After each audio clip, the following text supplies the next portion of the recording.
What's up guys, it's Tina from Hangry by Nature here. Today we're going to talk about the cost of travel to Melbourne and the do's and don'ts of how to spend your money wisely here. Melbourne was actually voted the most livable city in the world 7 years in a row, only ousted by Vienna in 2018. Shame on you, Melbourne. Get back up the ranking. If you haven't already, make sure you subscribe to the channel for more videos like this one, and make sure you hit that notification bell to stay up to date with all our latest content. Let's get into it.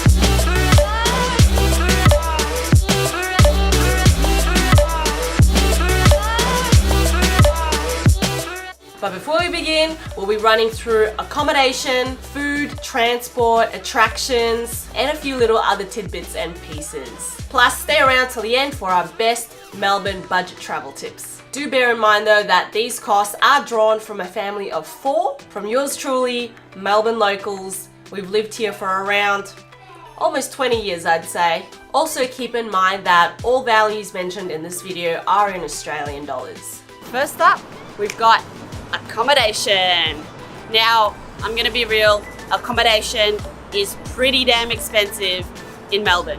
All over Australia, really. For a decent family-sized apartment, you're looking at around 150 to 250 Australian dollars per night. There are plenty of options to choose from Airbnbs to holiday rentals, booking.com, hotels, lodges. You just have to make sure that you book in advance, especially during holiday season. The one place we usually recommend for families is to stay in an Airbnb or apartment, usually because they're fully equipped and they have a kitchen to cater for your kids. There's plenty of those options available, usually around 1 or 2 bedrooms, whatever suits you and the size of your family. The cheapest option would be to go to a budget-friendly hotel where you can get a room for around $60 to $150 per night. It just means that you and the family will probably have to squash into the one room, sharing the one king-size bed, which we have done on plenty of occasions before. We just squeezed our toddler in the bed between us and we brought an extra travel cot with us for the other one. It works out. The only issue we faced was obviously there's no kitchen facility, so you're gonna have to probably eat out most of the time, which will cut into your budget, but you save on accommodation. If you're considering staying in an apartment, we highly recommend Adina North Bank, which is centrally located in the southwestern part of the city centre. Pretty much right across the road from Sea Life Aquarium and the Crown Casino complex. They have a range of studios, 1 or 2 bedroom apartments. Oh, and just like hotels, the rooms are fully serviced, which means you'll come back to a clean apartment every day. For more on Adina North Bank, take a look below for reviews and prices. So as a word of advice, don't leave booking accommodation in Melbourne until too late. Make sure you book well in advance to get a good deal. Otherwise, you can also jump onto websites like groupon.com.au or scoopon.com.au to find cheap or on sale accommodation deals. Not being biased or anything, okay, maybe just a little bit, but Melbourne has one of the best food scenes in the world. You'll find almost every cuisine imaginable and more. And then there's our coffee and brunch. Top notch. You just have to come here, taste it, experience it, and see just how good it is. Ain't no brunch like a Melbourne brunch. That being said, food can also be very pricey in Melbourne, and you'll find yourself blowing your budget faster than a speeding bullet if you're brunching on the daily.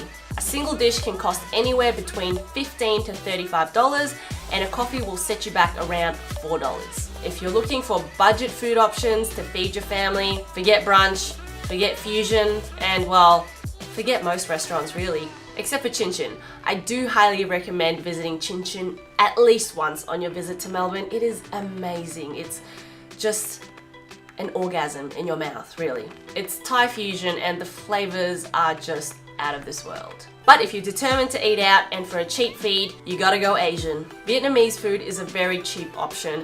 A bowl of pho or pho will cost you around $10, and you can get a banh mi bread roll at Vietnamese bakeries for around $4. If you're around Queen Victoria Market, make sure you check into the borek shop and grab the famous lamb borek for $4. It's huge, it's tasty, it's filling, and it's cheap.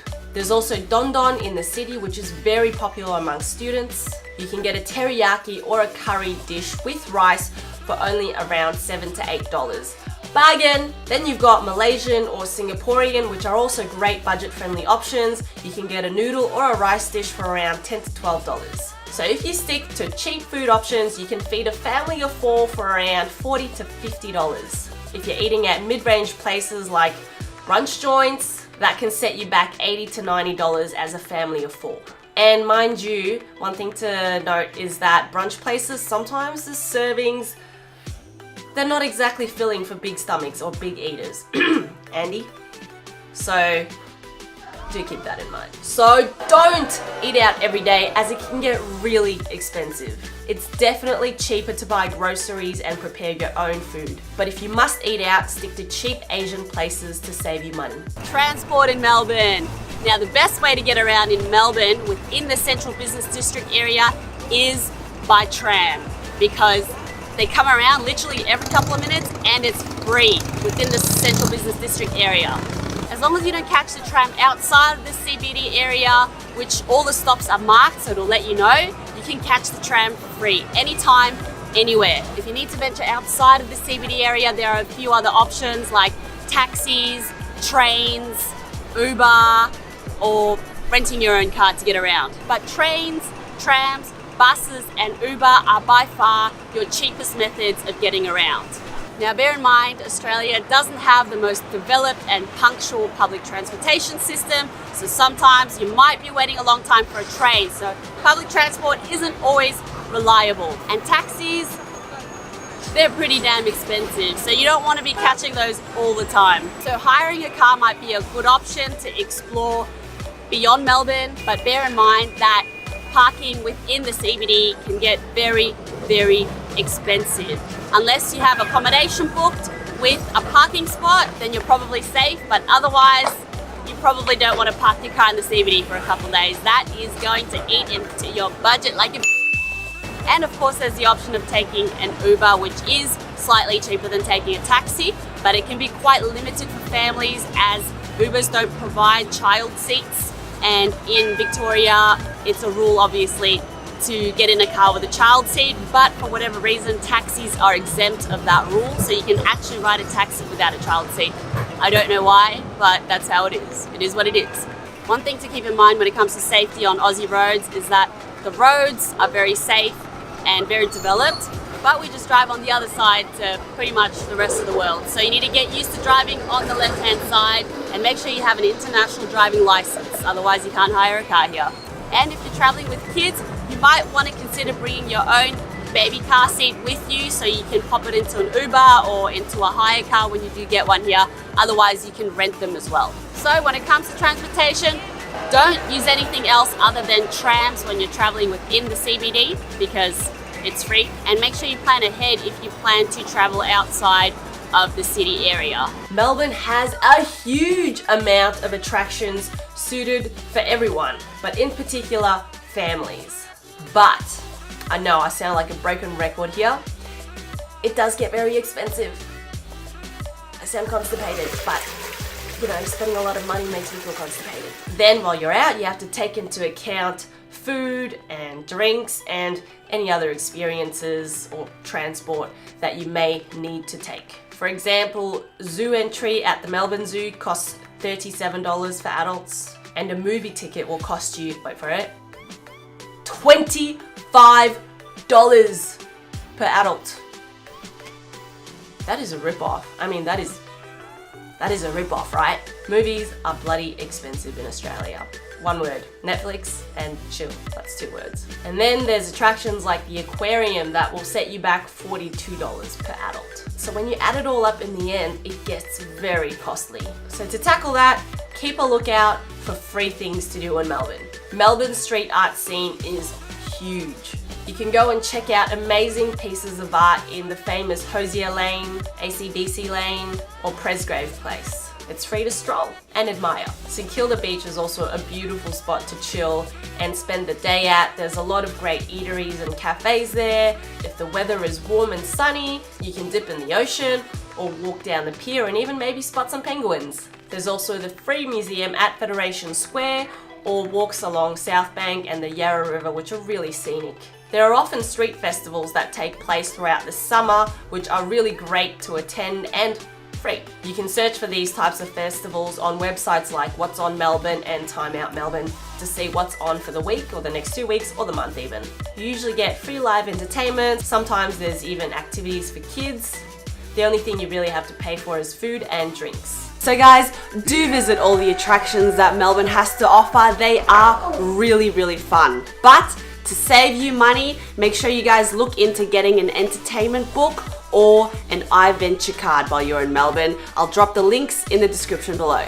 So let's get to the little miscellaneous tidbits that you might come across on your trip to Australia or Melbourne. Australia has a very high standard of medical care, so you know you'll be in good hands if in any case you need to visit a doctor. If you don't have Medicare or health insurance in Australia, a visit or consultation at the doctor will set you back around $70 to $100, depending on where you go. There are lots of medical practices around. Use Google to find the one closest to you or just check reviews on which clinics have the best reviews. Baby essentials. Many locations provide baby essentials and supplies. You can find the most variety at local supermarkets like Coles, Woolworths or Aldi. A packet of locally branded diapers costs around $10 for a 50 pack. If you're after specific brands like Huggies, it'll cost you more, like double. We personally use and recommend Aldi diapers. We find the quality to be really good and it's only $10 for a large pack. Staying connected. 30-day prepaid SIM cards cost anywhere between $15 to $25 depending on how much data you need. Aldi Mobile and Boost have really great data allowances, are really reliable, and so far we found them to be the cheapest options. You can get Aldi SIM cards from Aldi shops directly, or you can get SIM cards from other providers in supermarkets like Woolworths or Coles. Most shopping centres, hotels, restaurants and eateries offer free Wi-Fi. Sometimes you just need to ask for a password. And to finish off, we'll give you some of our best budget travel tips for Melbourne. As mentioned earlier, trams within the CBD are free to use, which makes it a really great option for getting around the city for free. Keep an eye out for Chinese, Vietnamese, Korean and Malaysian eateries. They are usually quite cheap and the food is pretty darn tasty.